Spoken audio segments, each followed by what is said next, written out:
দীর্ঘ ৫-৬ মাসের খাটাখাটনি শেষ করে একটু রেস্ট তো অবশ্যই দরকার। সেই রেস্টের দিনগুলোতে সপরিবারে বেরিয়ে পড়েছিলাম দীঘা মোহনা ঘুরতে। আর আমরা এখানে এসে পুরো দীঘায় স্নান করেছি। তারপরে এসছিলাম এখানে খাওয়া দাওয়া করতে। এখানে খাওয়া দাওয়া করে আজকে আমরা বেরোবো জগন্নাথ মন্দির দেখতে। আমাদের এখানেই তৈরি হয়েছে জগন্নাথ ধাম, সেটাই দেখতে যাব।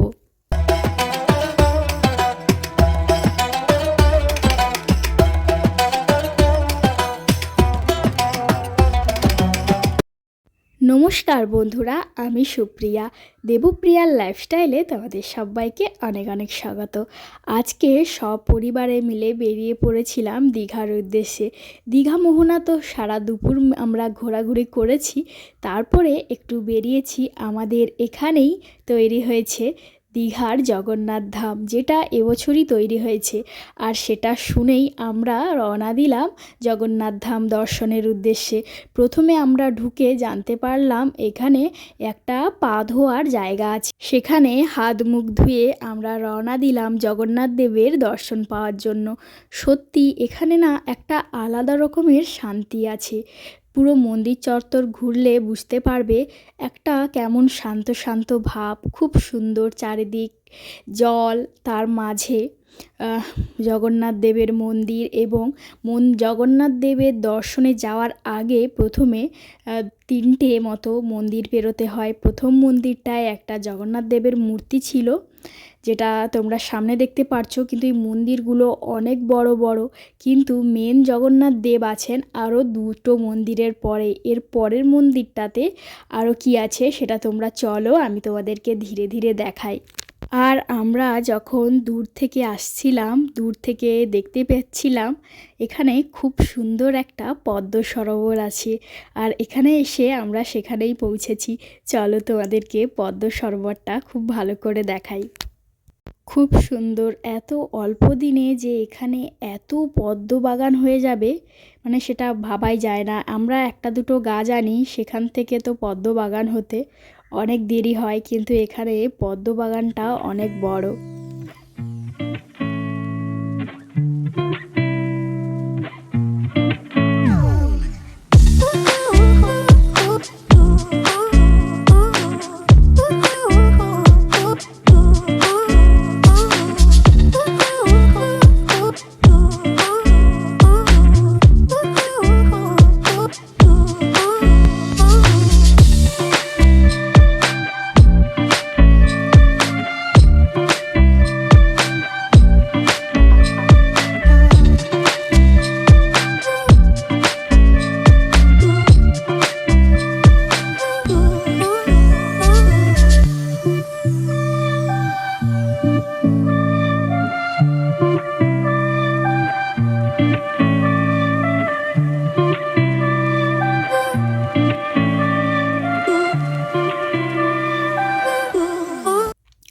এখানকার জায়গাটা ঘোরা পুরোপুরি কমপ্লিট। এবার আমরা যাচ্ছি আরও একটা মন্দিরের ভেতরে, যেখানে আমাদের নারায়ণ দেব আছেন।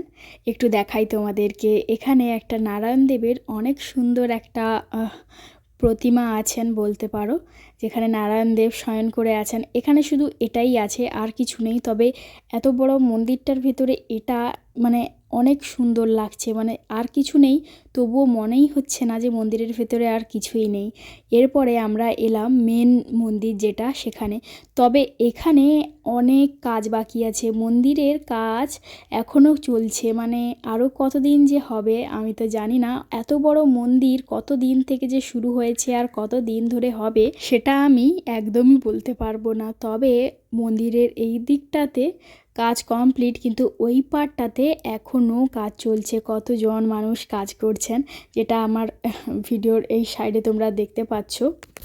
আজকে সারা দিন আমরা ঘুরতে ঘুরতে খুবই ক্লান্ত হয়ে পড়েছি। মানে এই অবধি এসেছি, এখনও জগন্নাথ দেবের দর্শন পাওয়া বাকি আছে। তবে এখানে এসে আমরা সবাই, আমাদের টিমের সবাই এত ক্লান্ত হয়ে পড়েছে, সবাই এখানে বসে আছে। তোমাদেরকে একটু দেখাই। শেষমেশ আমিও ক্লান্ত হয়ে বসেই পড়লাম আমাদের পুরো টিমের সঙ্গে। এখানে সবাই বসে আছে, আমিও বসেছি। তবে ভীষণ শরীর খারাপ লাগছে। এবার সারা দিন থেকে হাঁটাচলা হাঁটাচলা করছি আর হাঁটাই যাচ্ছে না। তবে বাড়ি ফিরতে হবে, সন্ধ্যা হয়ে যাচ্ছে। বেলায় বেলায় এখানে আমার সবাই বসে আছে, মা, তারপরে আমার হাজব্যান্ড, তারপরে আমার মামি শাশুড়ি, অনেকেই বসে আছেন। তারপরে এলাম আমরা জগন্নাথ দেবের দর্শনে। এখানে তো কাছে যেতেই দিচ্ছে না, এত ভিড় মানুষের। তার মধ্যে জগন্নাথ দেব বসে আছেন আরও 2-3টে মন্দিরের ভেতরে। তো যাই হোক, আমরা এতটুকু দর্শন পেয়ে খুবই খুশি। এবার আমরা বাড়ি যাব। তোমাদেরকে আমার এই ভিডিওটা কেমন লাগলো ঝটপট কমেন্টে জানাও।